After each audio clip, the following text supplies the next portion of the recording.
Stand up for righteousness. Stand up for justice. Stand up for truth. I truly believe that thoughts are the greatest vehicle to change. We choose to go to the moon in this decade and do the other things, not because they are easy, but because they are hard. Victory in spite of all terror. Victory however long and hard the road may be. To those waiting with bated breath for that favorite media catchphrase, the U-turn, I have only one thing to say. U-turn if you want to. The ladies not for turning. We do not care whether the cat is black or white, as long as it can catch mice. Hello and welcome to the No Limitations podcast, a show where we talk to people who have achieved outstanding success in their careers and discovering the influences that have shaped their destinies. I'm your host, Greg Robinson, Managing Partner of Blenheim Partners Executive Search and Board Advisory Firm. Today I'm joined by Georgette Nicholas, Chief Exec of Genworth Mortgage Insurance Australia. Georgette was previously CFO of Genworth Mortgage Insurance Australia and prior was Senior Vice President, Investor Relations, Public Relations and Rating Agencies with Genworth Financial in the United States. She's also serves as Chief Financial Officer of the US Mortgage Insurance and International Business. Before joining Genworth, Georgette was a director at Deloitte. Welcome to the show. Thank you. My pleasure to be here today with you. Georgette, we've got a lot to cover today. I think the big thing you and I wanted to really express is our thoughts around, or your thoughts in particular, on the landscape of leadership. How would you define leadership and why you a CEO? Thanks, Greg. I think leadership is changing and how we're defining that today. I believe the old school leadership of being authoritative and being in a hierarchy and being kind of a person who commands from the top is changing. And today, what people are looking for in leaders are people with humility, people with passion who really believe in what they're doing, who are true to their values, and really can connect with the employees, right, and feel that they are there for a greater purpose. You touched on a pretty sensitive topic, values. Where does that begin and end, Georgette? I guess for me, it began when I was young. I had a strong influence from a grandmother who immigrated from Ireland to the United States when she was 19, had a strong work ethic, and she instilled that in me. But more importantly, instilled in me a value that if you work hard and try your best, that there are opportunities out there to grow and to better yourself. Also that, though, you had to give back to your community, and so you had to be grateful for what you had. And so it was important as I grew up that my parents were heavily involved in community activities and making sure that, again, they were influencing the world around them. And so, again, working hard, having opportunities to prosper, but also really making sure that we were living to our core value of giving back and making a difference. So where does Georgette come from, and which part of the States are you from, Georgette? Originally from New York. Okay. Probably can't tell that from the accent. You sound pretty nice. Yeah, the accent doesn't necessarily translate, but probably my Australian accent isn't coming through either.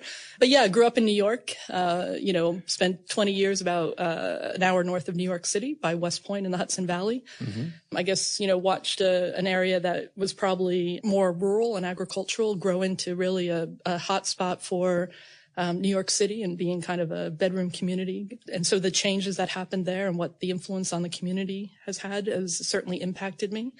Then went to college in Connecticut, then ended up kind of living in the city for a while, but then ended up in the South in Raleigh, North Carolina, and Richmond, Virginia before I came here to Australia. So what made you pursue a career in business? I guess I was lucky. I knew I wanted to do something in business. I had an uncle who was a lawyer and probably had an influence. My mother was kind of in back office operations, and so had spent some time around business, and so knew I wanted to do something related to that. And I had a counselor and a high school teacher who I took an accounting course, and he had a strong conversation with me about majoring and what I wanted to major in. I thought I wanted to major in management or marketing, and he kind of talked to me about the influence that accounting could have and the basic kind of knowledge that brings to a business. Again, I was young, and so the flexibility that brought as a woman, whether, I wanted to continue on my career or make choices to stay at home, it gave me a lot of flexibility having that core foundation of accounting. So I went and got my bachelor's of science in accounting, got a minor in information systems, then got my CPA license. Okay, so you've pursued a career in accounting, and which has then transpired into broader, obviously, in operations and running and being a CEO. Did you plan your career? Are you one of those chief execs who plan, or are you one of those chief execs that somehow land in the right spot because of the hard work and everything you've put into it? What's the story for yourself? Definitely didn't plan to be a CEO in Australia. If I think back where I was 30 years ago, I started out in public accounting and spent roughly 20 something years in public accounting. I don't like to give the exact date because then you start, but spent a long time there and ended up being a firm director with a large firm and enjoyed that experience. I think professional services gave me a lot of good training and a strong base to build on. But I found again with some of the changes that happened in the U.S. around Sarbanes-Oxley and the rules that came out kind of post or pre-GFC, that limited the value that I could bring to my clients. And so was really looking to add some value. Also had some personal reasons for making a decision to go to Genworth. I was traveling quite a bit and had a husband that was ill. And so being at Genworth made sense. And, I got there and didn't certainly think about what the future there held. I went in as a technical advisor and ended up being the global controller and then the CFO of the U.S. business during the GFC around the mortgage insurance issues that were happening. And from that, took the investor relations position and, again, had the opportunity because of both of those roles to come to Australia to take the company public. But why did you take that role to come to Australia? Because you could have stayed in the US, obviously, you're building all your networks there.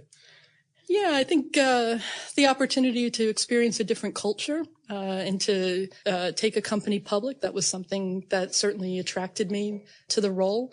I felt that I knew the business and had good experience, and so it was really about an opportunity to experience something different. And I thought I was coming for a short period of time and was here for a while and ended up staying. So I'm almost here 5 years now. So has it fulfilled the plan and the ambitions? I think it certainly is. It's probably exceeding them.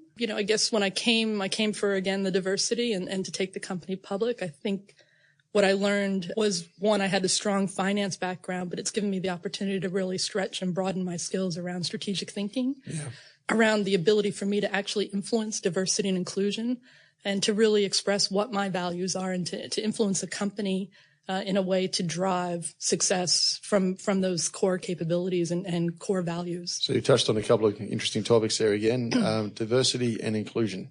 What is your definition of diversity and inclusion? I think diversity and inclusion is really about diverse experiences, diverse thoughts, and you can express that whether that's gender or culture or other forms of diversity. And so I think it's broader than what we talk about sometimes. And so I think it's really about, again, are we willing to accept people's differences and not put our own judgments on those, but let them express how they feel or what their views are or their experiences influence the decisions that we're making. And for me, that's diversity. So how do you structure it in a way that you encourage that, Georgette? I think it's hard sometimes, right? Because I think we are by nature people who tend to put our judgments and our experiences first. And so it really takes really developing people to appreciate, right, that you yourself have an influence on that. I think many times people look at the company and say the company should be doing this. What we've done a little bit at Genworth is really around leadership of the individual and the impact that you have as an individual, how you react to things, how your biases influence what you either hear or what you say. And so, again, appreciating that, knowing that you have those, recognizing them, and then, being open about that in the discussion. So if I've got some stats here, Georgette, just to talk you through, and it wasn't the aim of the discussion today, it wasn't necessarily to spend all the time on diversity. We're here to talk about leadership, but it's part of the thinking. But in the ASX 300, there are 17 chair females, so it's about 6%, which is a pretty small number. CEOs, which you are one, there are 19 out of 300, again, small number. And CFOs, which were previously one, 38 out of 300. Now that's again a very low number. HR is about 205. That's about 70%. So that's a far higher number. We looked at also non-Anglo. Again, I think in a broader discussion around diversity, I won't necessarily go through all those numbers, but consistently fairly flat, fairly low.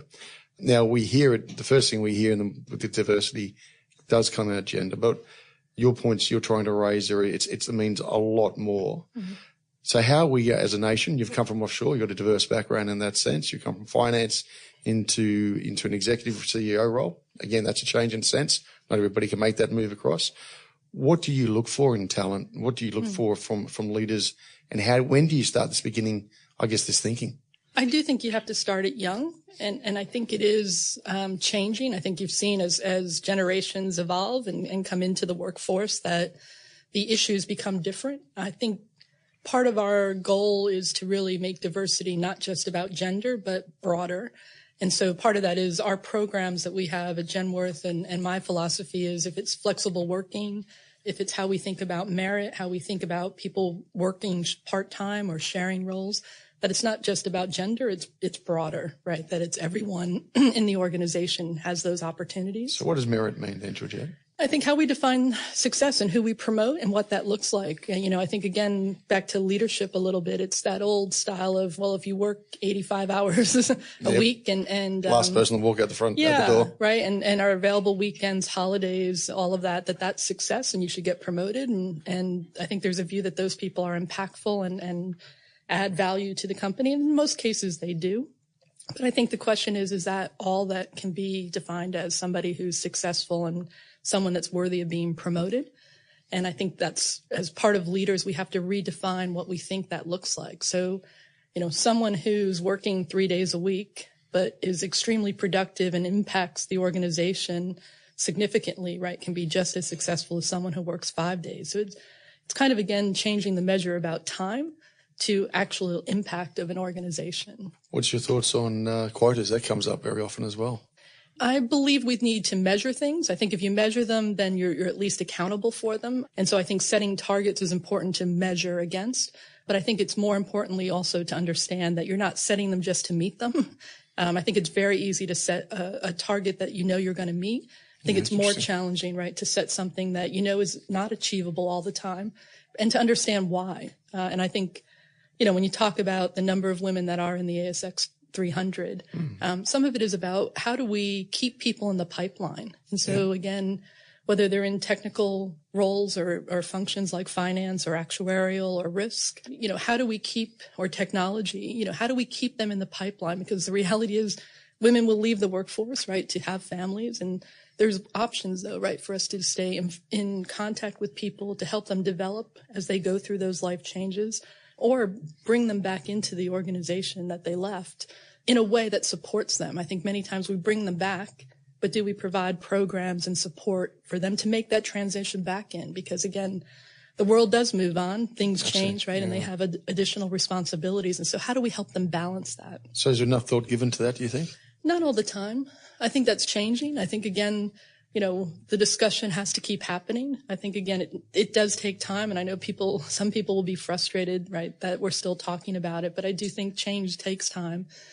And we have to keep it at the forefront of the discussion, though, and keep figuring out why it's not working. And I think that's, again, how do we keep that pipeline growing so that more women end up in senior roles? So from your position, does the stats concern you? Because those stats haven't really moved a lot in the last number of years. For all the talk at the most senior level, I guess we're covering today, the stats haven't really improved, have they?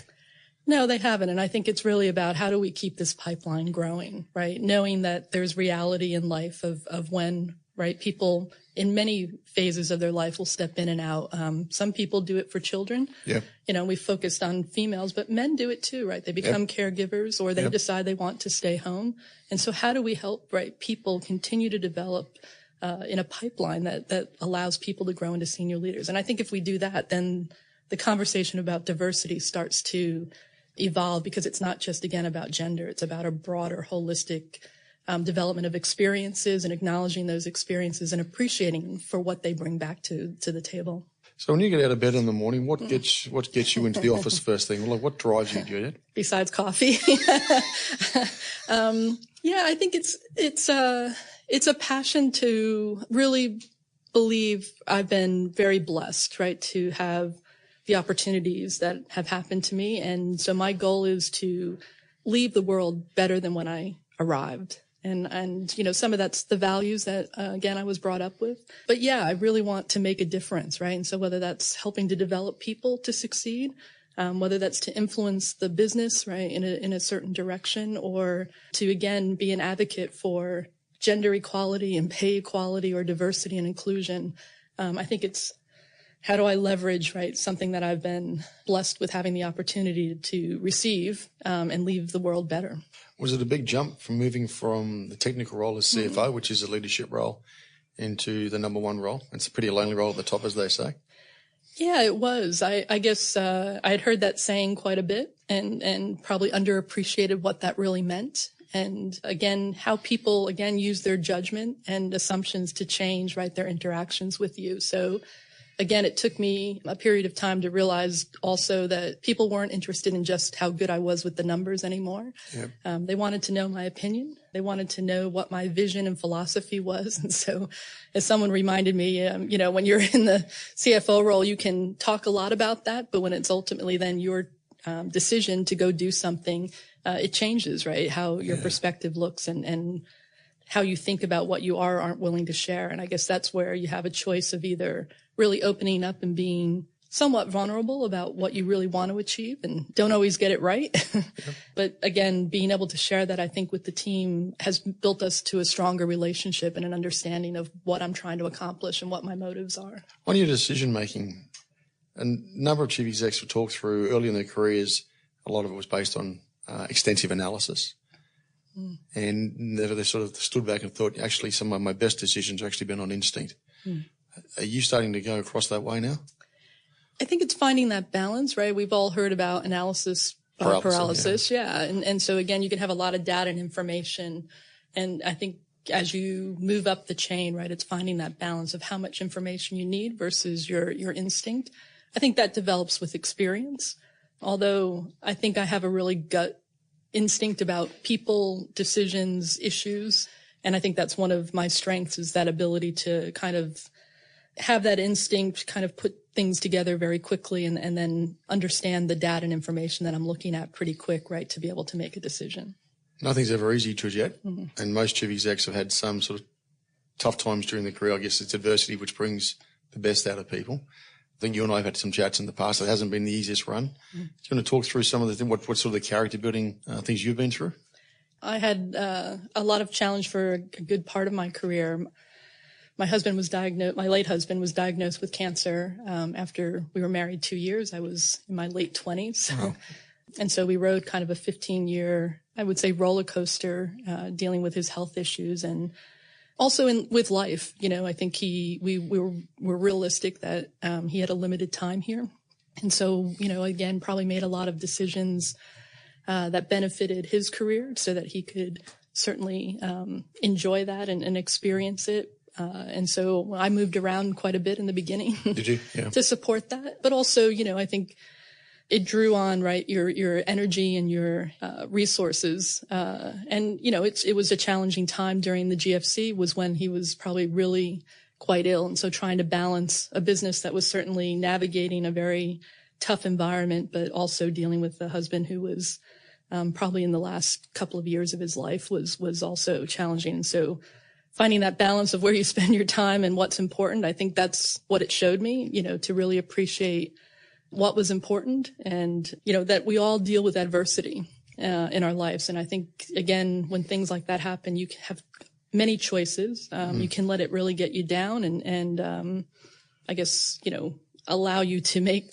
decisions, right, to just kind of hunker down and not take risks and not and try things. But I guess for me, it really showed me, the importance of, again, bringing value, influencing people's lives and having the ability, right, to continue to move forward. I think that resilience, right, when things are difficult and challenging, I guess I've been through the worst. And so watching someone that you love go through a challenging illness and ultimately pass away from it, right, is kind of the most challenging experience you can have. And so I guess, one, it helps me keep perspective, not always. Sometimes I have to remind myself, but I think it also helps me, to show that I'm resilient. You can bounce back and it wasn't easy, right? Yeah, there were many days I didn't want to get out of bed and the job did help that, right? Because you felt at least a desire to help people. And so it was a help, but also, at sometimes a burden. You talk a fair bit about higher purpose. What does that mean to you, Georgette? And I know that can sound self-serving. I'm sure some people are, saying, "Oh, that's very, And we're not smoking anything in this room, are we, Georgette? Right. Yeah. So, I think people will say, "Oh, she's crazy." It doesn't mean that I don't want to be financially stable and secure, right? I think that's important to. So that's been a big driver? It is. I grew up again with a middle-class family, and so saw the struggles, right, of my parents, and wanted to always make sure that I didn't have that or my children didn't. And so, part of that was working hard and making sure that I was financially stable and being smart about that. But the other piece is that, I hope when I leave, people feel like their life was influenced by me. And so, to me, have I developed people and left individuals behind, right, that value what I brought to the table and have I influenced their values, their leadership style, and their success. Let me ask you a really basic question. How difficult is it for a female to get ahead? It can be a challenge sometimes. And I say that I think I started early in my career and underappreciated, right, some of the things that went on. And today, right, those things wouldn't happen. And so whether that's being asked to pick out a pair of shoes, right, for my manager in a public accounting firm. Is that right? Yeah. Or, other things that are far worse, right, that I've watched happen and had to deal with, right? And again, make a choice about whether you speak up. I think that's in the beginning of my career. I probably was a pain in the ass for some people, right? Because I wasn't willing to sit back and not say anything. So you voice your opinion, do you? Yeah. So, when people were out on the golf course on a Friday afternoon and I was taking the client calls, I learned to golf and yet I would still be left, behind, right, or not invited. Is that right? And so again, expressing my view that, appreciate that I might not be as good and couldn't play necessarily off the men's tees, right, but certainly could play along and be part of the discussion. And so again, fighting for that, I'm sure there's a view, that's a pain. And why are you talking about that? But, it's that fundamental issue, right, of being part of the discussion, being at the table and making sure that you're being part of the process. And so it does take, I think sometimes you stepping out of your comfort zone a little bit and pushing a little bit harder. I think also ignoring the judgment, right? So again, depending on your personality and your leadership style and the way you interact, I think sometimes my passion gets mistaken for emotion. Does it? Okay. And so, again, appreciating those views, but trying to, I think, navigate what's real feedback and things that you need to change versus, again, that assumption and perception and judgment of again, you and I will react different to situations, and that's not bad. But again, appreciating, that's not also a reason for not promoting someone or not helping them move forward. So intimidation is not, it's not something which really upsets you anymore?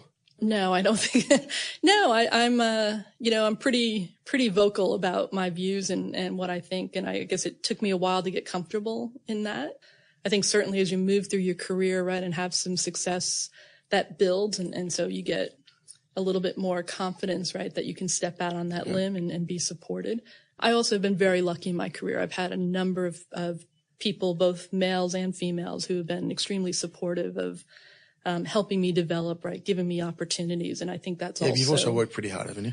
Yeah, I have. I hope I have.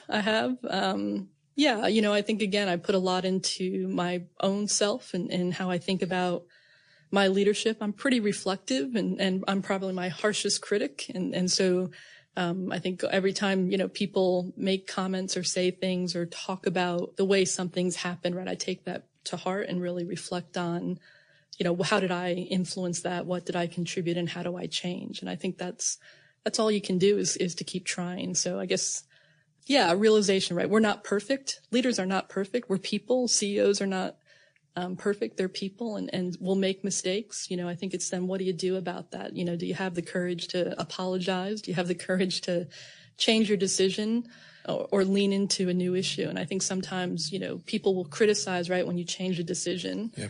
Or you change as a backflip or something like that. Yeah. Yep. Or you change your strategy, right, and direction without an appreciation, right, that you've done that because the market's moved, right? Or again, you got more information or somebody gave you a different perspective and you realize that's a different route to go. And that's hard to, right, as the CEO to come in and say, you know what, I'm not I made that wrong decision, right? Or we need to go in a different direction. But I think if you're a good leader, right, you'll do that.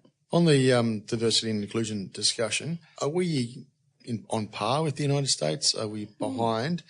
And the second part of my question is, when you read the papers on pretty much in some form in one paper every day of the week, is it going about it the right way, or are we all getting to a point? I think even you and I said, is it becoming ho-hum because it's been put out so often, or are they losing their voice based on the stats? So I'd be interested in your thoughts there.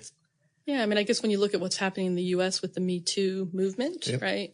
Certainly, you'd have to believe that it's not as advanced as we all would have hoped, and certainly, I think their numbers prove out, right, that they still are not getting huge opportunities for women in senior roles, and so I think the question is why, and I think it comes back to, right, we've got a lot of view of what leadership should be. And what we think success should be or merit for promotion. And so are we really challenging ourselves, right, that the world is different and what people want as leadership is different, right? And I think we see it in our political leaders. Do we want people who don't have humility, who don't have, right, the ability to acknowledge that maybe they don't know all the answers, but that they're willing to work, right, with a team to get different perspectives and facilitate a resolution. And I think that's where, that evolution, right, is moving. And so I think, again, that'll help move both, inclusion and diversity forward from a gender perspective, but also I think in diversity of thinking and thought. What's next for you, Georgette? What's the next step in your career? Because the business is doing reasonably well. Not like you said, it's your first gig as a CEO. Mm-hmm. What's the aspirations?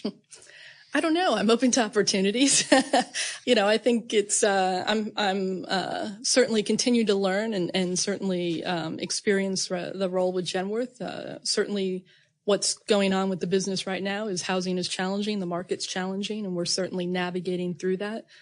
We've been implementing a strategy over the last 3 years that I think is providing a lot of flexibility for the business go forward.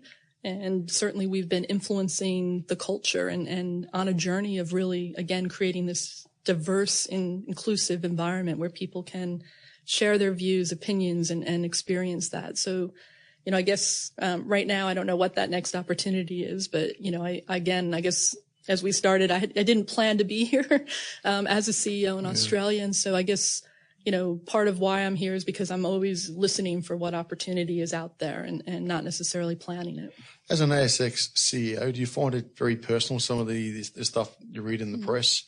Australia, small country, a lot of coverage. Analysts can be pretty forthright compared to the US or the UK, where it's more around your performance as opposed to the personal side and attacking the person. How have you found it? Been relatively lucky in the press, have not necessarily been personal, although the picture on the back of the AFR was not something I wanted to see. It's a little bit of a joke internally about that was one of the goals of public relations is not to have me there. But yeah, no, I think it's a small, community, right? And so there is a lot of headline grabbing. And so I'm always thoughtful, right, that I have to make sure that anything that I do, right, is representing the company well and myself well. And I think it goes back to your values, but I try not to read it. So even when earnings, even when earnings come out, I have a team that obviously looks at that stuff and they'll let me know if there's something significant, but I try not to read about myself. I try not to listen to myself too often. And I try not to also take some of the criticism, right, personally. I think that's back to, again, an environment. People can be very judgmental and make very big assumptions, right, around why you do or don't do things, or may not have a full perspective, right, of the implications of things that you may decide or not decide to do. And so I try not to take that personally, but figure out why they feel that way and either try to expand communications, reach out to people, or try to, again, I guess I'm a little bit of a problem solver, but try not to take it personally. But it can be lonely at the top. And so I think it's finding an outlet to have a conversation with someone. I have a coach, and again. Oh, do you? Yeah. And again, it's to really have someone to bounce things off of and ideas. I have a strong relationship with my chairman, and I think that's important. And so again, having that ability to at least talk things through without being, I guess, viewed as you're being performance reviewed or something is important. So I think it's having that outlet, and then also taking time for myself. And so trying to, again, make sure that, personally you're taking time for yourself, which I'm probably not always good at. What do you see as a difference between business culture, work culture in the US and in Australia? Probably the biggest thing I've noticed is the size of the markets. And I really underappreciated coming to Australia, right? The size of the market and what that might mean as people look at staying and living and working here. And I think some of that comes down the level of risks that we may be willing to take. It also, is there a drive to do something more? And again, people are very comfortable and rightly so. It's a beautiful place. And so people get in roles and they stay in roles. And is there that push to do more and expand capabilities and grow? I see, I think that entrepreneurial spirit sometimes is not always present in a business. And so how do you make employees feel like it's theirs so that they have more influence and more input? And I think in the U.S., many companies feel that way. So how do they do it more so in the US? Is it more ownership? Is it equity? What do you see more of? Yeah, it's probably a combination of all those things, right? Yeah. So I think, again, in various companies, there's some type of employee share arrangement. And I think that becomes size. Again, in the U.S., scale. The market is much larger. And so the number of shares on issue, right, are much greater in the U.S. than they are for companies here. Yeah. I think, again, people will move around, right, and leverage that spirit to try new things and they're not afraid to move companies, where, again, I think here, right, you've got a limited number of entities that you can go work for is the reality. So I think that limits what people are willing to try or press. So that's capping our appetite for risk then? I think to a degree it is. So how do you encourage your guys to stick their head above the parapet? Yeah, I think it's to try to again, use some of our information that we know globally, right? And so part of that, it's leveraging that experience from other markets as to what might have happened there, and to work through that as a scenario here. I think it is to educate and provide information about why it's important to have an inclusive and an environment that people are willing to speak up and express their opinions and views. So, again, to encourage that in a way that gets the debate and the conversation going and not limit it. So I think it's, I think that opens up then people's view about what risk means and what risk taking means. Because we talked earlier about diversity and we said the heading inclusion. Yeah. And inclusion could be could be the chief exec walking around the floor saying hello, hello, hello, and people responding back saying hello, hello back. That's not really inclusion, is it, in that sense? But it seems to be a bit of a cop-out in some regards. How do you tackle this heading inclusion? Yeah, it's about the debate. I think that's one of, and I think that's hard sometimes that, your employees don't want to debate the CEO, but that's what I want, right? I want the challenge. I want the intellectual sharing of information and knowledge because, again, I think what we find too, in a technical business where there's a lot of modeling going on and data and numbers, bringing someone that has a totally different perspective, right, from that analytical mind can sometimes help us break open an issue that we're trying to solve. So, I think it's appreciating what those differences are. And really, again, that inclusion is about the ability to share thoughts and ideas. So what was the culture you set to achieve? Yeah. What did you inherit, did you?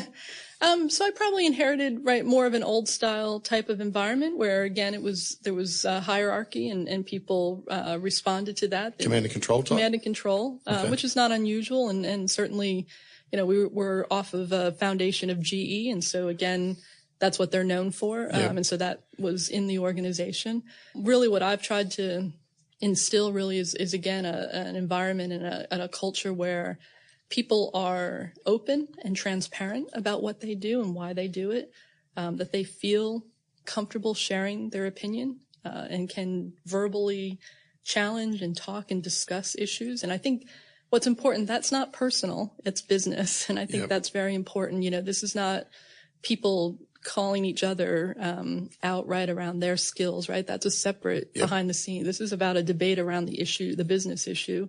And then being accountable for issues and whether they're yours or not. So I think that's one of the things we've tried to instill, or I've tried to instill at Genworth and the team is that it doesn't matter whether it's in your area or your function, right? If it's happening in the business as a senior leader or as a leader in the organization, it's all of our responsibility to take accountability for those issues. Is there anything you did that which surprised the team when you first started? Is there any, did you break any particular structures or did you change the morning meetings to an afternoon meetings, or is there anything which you want to share with us which really set the tone?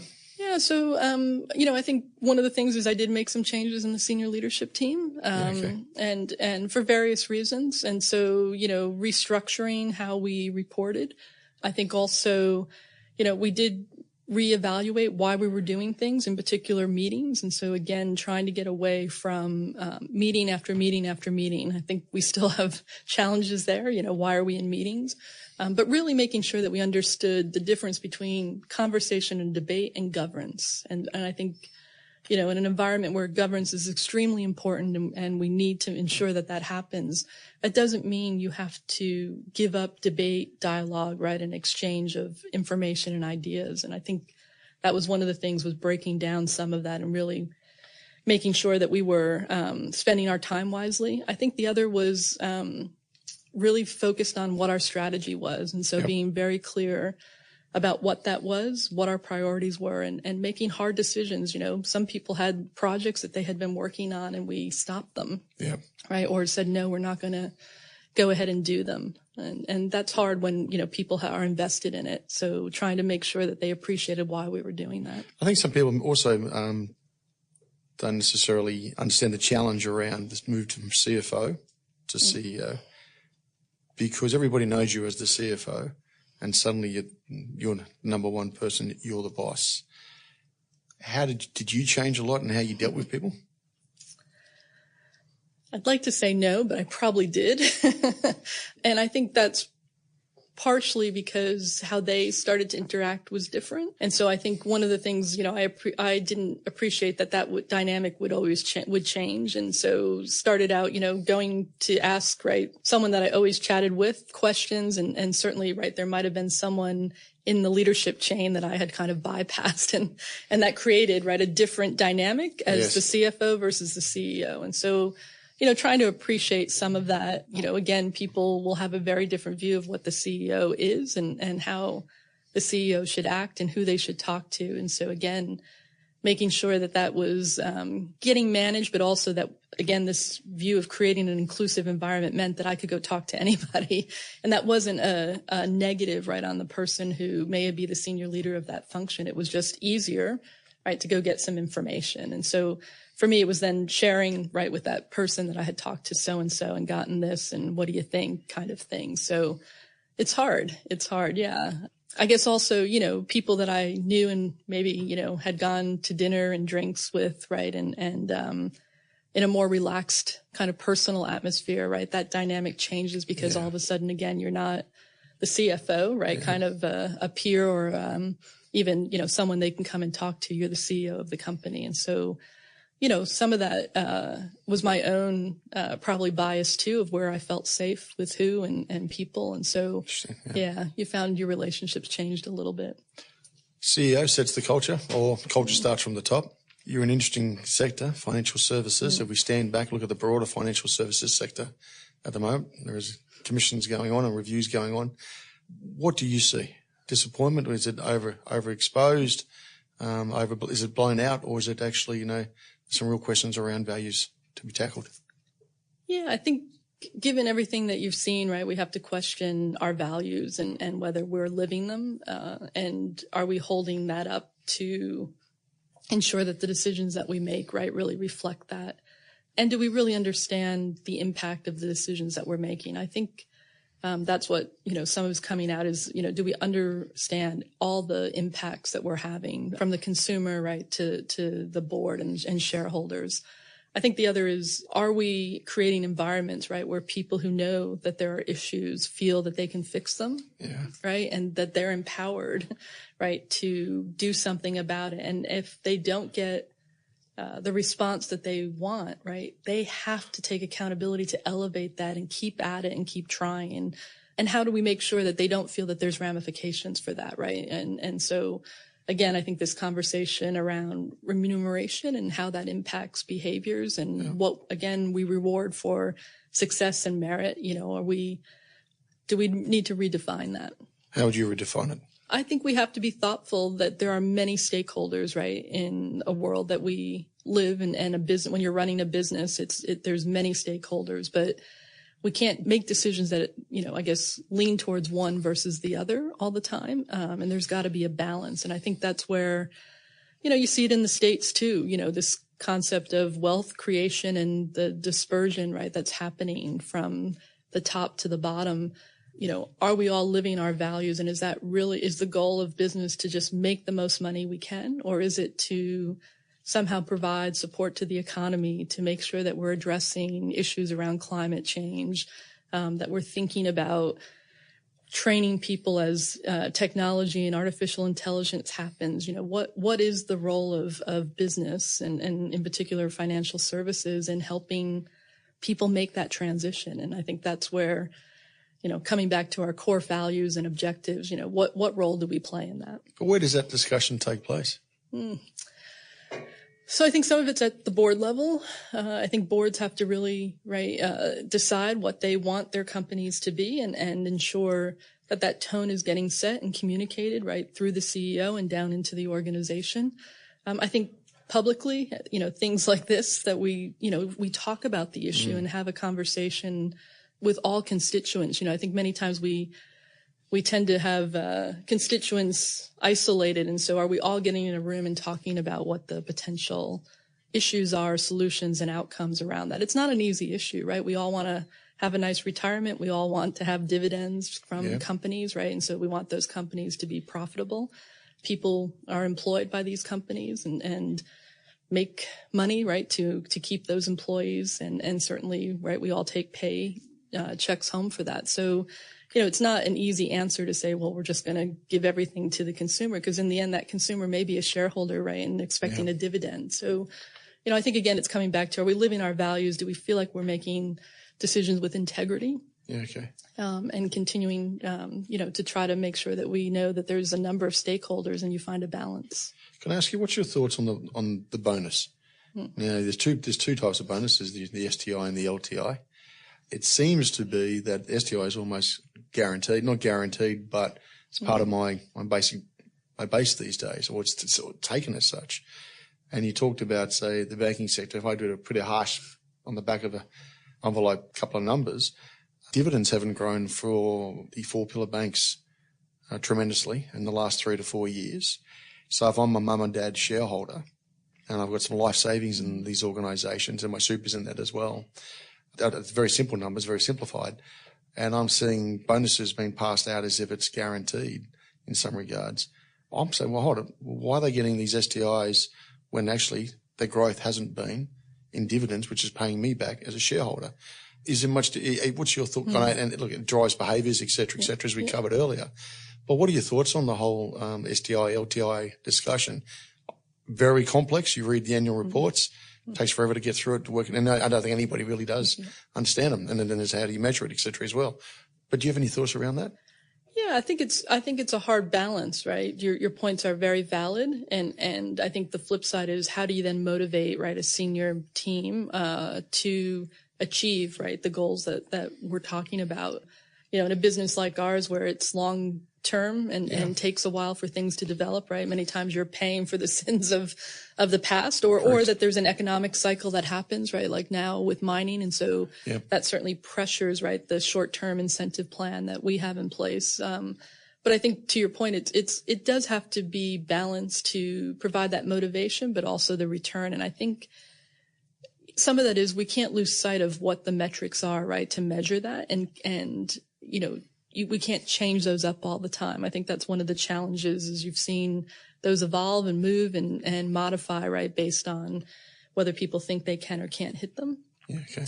I think it's also being very transparent about why you're setting them and what the targets are and what the achievements are, right, that are supporting that. And to your point, is it too complex in the annual reports for people to really understand, right, what the objectives were and whether those were really half achieved. the people that we interview don't even look at their LTI anymore, because it's a bit of a, it's all beyond their control, as we know. That's right. And therefore it's bordering on, in some cases, almost a disincentive.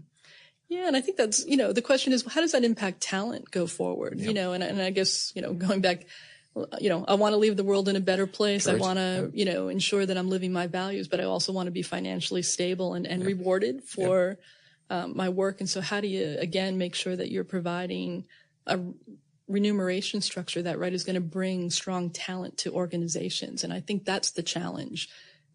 How do you reward people for continuing to work hard, think about diversity and inclusion, bring their good self to work every day if they don't feel like they're being rewarded? And that's, I think right now we're kind of in an extreme where these programs are, again, old school. And so, again, are we measuring the right things? I think that's a fair evaluation, and again, how are the proxy advisors and shareholders influencing that? What do they value from companies? And again, I think it goes back to, do they have strong commitments? A lot about corporate sustainability is certainly developing, and you see more and more shareholders asking about that and having us all set goals and achievements around that. But how far do they take that, and is that the new measure? If you had your magic wand, what would you change? I think some of it's around the allocation of again, this financial quantitative piece, which is easy to calculate and easy to see, but also, right, that's what's caused some of the challenges around the remuneration and whether, again, it was driving certain behaviors. And so, again, a lot of times that's weighted very heavily versus some of the other strategic type of options, which can be more qualitative in measure. But I think, again, probably are more influential in how you live the values of your corporation or yourself, how you influence inclusion and debate topics. And so more about behaviors than necessarily the quantitative part of it. How do you find dealing as a CEO? You're going to front those analysts, all very short term. And you're talking today about driving behaviors, changing behaviors, thinking long term, get repeat business, et cetera, build that culture. And then you've got an analyst coming to see you on the 6 monthly and almost quarterly in some cases, report saying, where's the numbers? I think it's hard to not react to that short-term view. And so I think it's important that the board, right, and the management team are aligned about what the true strategy of the company is and what the true objective is. But you got to make sure they're backing you. That's right. And I think that's, to be very clear, right, and transparent about what are those goals and objectives. And so when you are, right, deciding that you're going to go long term and there's going to be some bumps, right, that people appreciate that and appreciate the volatility that might bring, and that we're thoughtful about the outcomes around that. But yeah, I mean, I think it's back to, right, if you make some short-term decisions, right, a lot of times these companies won't be sustainable. And I think that's where, where sustainability is headed, right? We're talking a lot about energy and climate and those things. But I do think it's also about profitability, right, of companies and the long-term longevity of them in various economic cycles, right? And some of that is that you're then making decisions for the long term, not the short. But yeah, I think you have to be very aligned with your board and have support of that and be very clear. How much time do you spend on the actual business in the sense of sitting back thinking for the future as opposed to dealing with the day-to-day with analysts and board? How much is the time taken? Yes. And is that proportional to what you think should be right? Yeah, so I probably spend, I would say about 40% of my time, right, between the analyst community, the board, and kind of thinking strategically, which I think is probably higher than most people would probably say, right? A lot of people get pulled into day-to-day operations, and I do at various times. I think we've been in the process of year-end, those type of things, right? You get pulled in various challenges on the operations side. But I think part of it is me not going to my comfort zone, which is that. And so I think that some challenges, right, as a CEO is not when things are stressful and not easy, that I don't gravitate to the finance side or to even the investor side, because that's my background. But yeah, I probably spend, quite a bit of time with the chair and talking through issues with him and some of the challenges we're facing and some thoughts around what we might think about doing. But then also a lot external, kind of views of what's happening in the market. Where is it headed? I think an example, we made a small investment in TikTok. Yep. And really that was about us, becoming an LMI provider, but more importantly, learning about where the mortgage digitization of the market might go and how that channel may change and develop over time. So, I think, again, it's looking at those type of opportunities and figuring out, are there small ways to look at those and develop and grow. Giorgia, what's your thoughts on the economy? Because one of the things we're all worried about is a credit crunch. But if you talk to any person trying to get a mortgage at the moment, it's extremely difficult. And that's the first thing being tightened up. can't get capital. If I can't get capital, surely goodness, there could be a credit crunch. We could be leading ourselves into that slowdown that none of us really want. What are your thoughts? Yeah, it's an interesting, certainly we're at the forefront of that discussion, in particular around housing and how home price declines is going to impact the economy. I think when you step back, unemployment is low. It is. And so jobs are still being created. Yep. And so I think, inflation's low. Yeah. Interest rates remain, right, low. And so there's still a strong base, right, to allow the economy to continue to move forward. It's probably not growing as it was, right? But it's got a nice steady pace. I think the question for everyone is, and so I don't expect unemployment to drive, right, huge delinquency development. I do think what you're seeing from a credit perspective, right, is some of this recalibration around interest-only loans to principal and interest. And some of that is around a tax regime that's certainly being debated and depending on what happens from an election standpoint could certainly have an influence. Yeah. But, I think, again, when you look at some of that, it's around this tightening of serviceability and borrow expenses and commitments that people have from a debt perspective, right, and trying to rein some of that in. I guess from our standpoint, we don't think that there's a huge bubble coming because of the unemployment being so low. Yep. But there's certainly pressure areas, right, as we think about Western Australian mining, and that economy is still developing and trying to recover from that. And certainly, again, this whole response to the Royal Commission and what happens around borrow expenditures, what happens around brokers and their influence in the market. Do you think we've rebounded too harsh? I think we could. I think that's one of the challenges, right? That you can create your own crisis if you tighten it up too hard. Yeah. Not dissimilar to the GFC, right? When, again, credit tightened up quite a bit and caused, right, another flood of delinquencies. So I think there's a fine line, right? And I think one question I have is, again, does some of it move from the very concentrated market with the four majors, right, into more of your mutuals or your regionals? And I think we are seeing that. You're also seeing some of your non-regulated lenders come into the market and certainly pick up what they would consider prime business, strong underwriting, strong quality credit. And I think also there's changes in the market around comprehensive credit reporting, the advent of the credit score. That'll all influence, again, how people think about credit. Do you think the whole question around how much capital the banks have got to hold, is that, do you think it's excessive, or what? I'd like them to use more LMI to reduce that.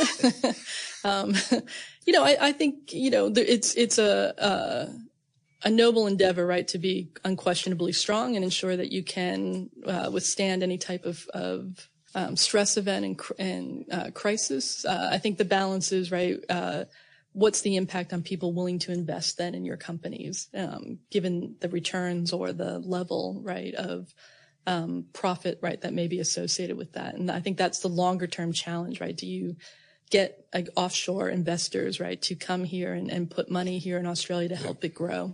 I was going to ask you about that. So being someone from that diverse background who's come from the States, do you think we really understand, or we're close enough, or put full attention to what's happening offshore? We are a little economy. We are a receiver, not necessarily a giver out there in that sense. We've got Brexit coming up as well. What are your thoughts on sort of the macro environment? I'm not sure we always take advantage of the opportunities it presents, right? I think it's a great point. Yeah, I think sometimes we see things developing, but we probably have an ability to either influence, right, or partner or drive, and we sit back and kind of wait. I think also, are we open enough to think about, right, what's coming from offshore and some of that's around technology and around just the use of data and information. And so, again, are we looking for those opportunities? Are we so risk adverse, right, to trying some of those different things, in particular because some of that has got negative connotations with investors, right? Going offshore, right, and some of the success or lack of success, right, is certainly influencing that. So I think it's, again, are we open to seeing what's there and taking advantage of the opportunity it may present, but also learning from it? Where do you see the opportunity? Do you see the opportunity in Asia? Do you see the opportunity in Europe or in the US? So I do think there's an opportunity in Asia. I think I think there the question becomes scale, right? And so again, it's about how do you go in there and grab the right partner, right, to establish a level of scale.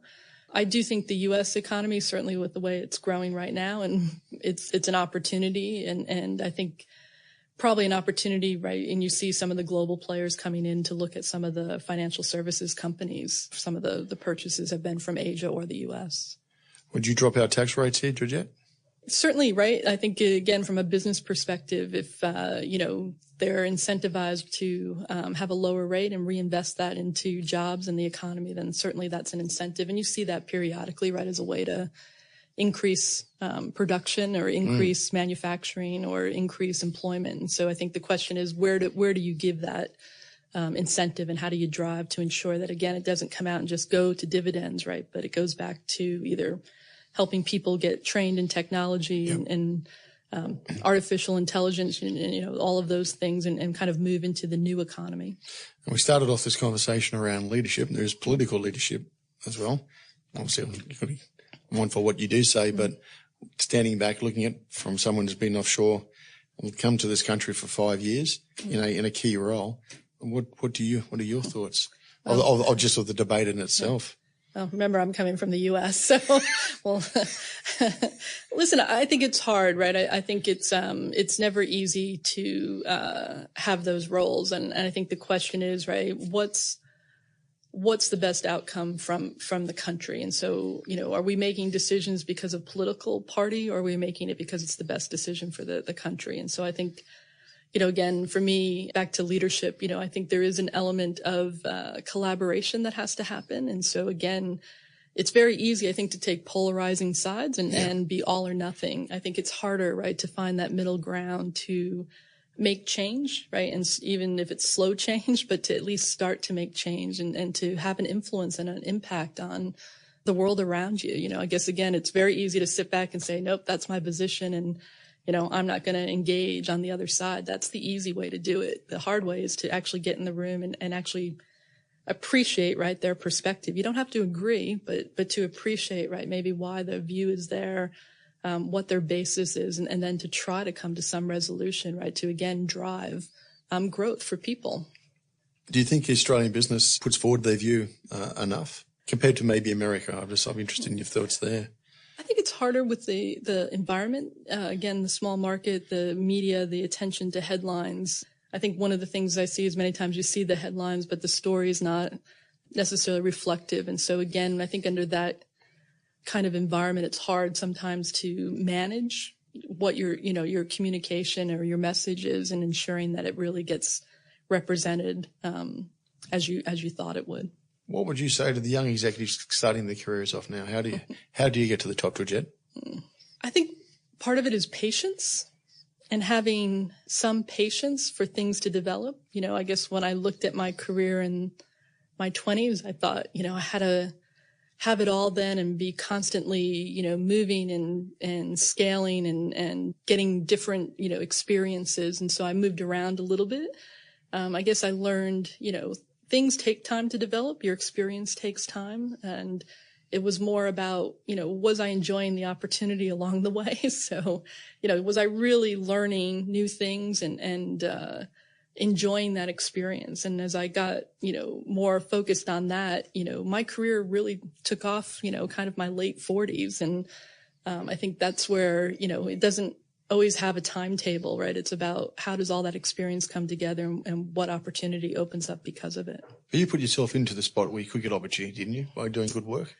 Yeah, I work hard, right? I used, and I think it was, again, in the beginning, I had a strong technical background and a strong accounting skill, and that worked. I think then I realized, though, part of it was how do you communicate all that? And again, acknowledging, I could have stayed, right, as an auditor and just kept that role. But, I guess I learned I was interacting with customers and clients. And as I looked around, right, the world became about communication. And so getting some of that experience as to how you present, how you talk, not being, an accountant and numbers person to, those people won't understand when you're talking accounting speak.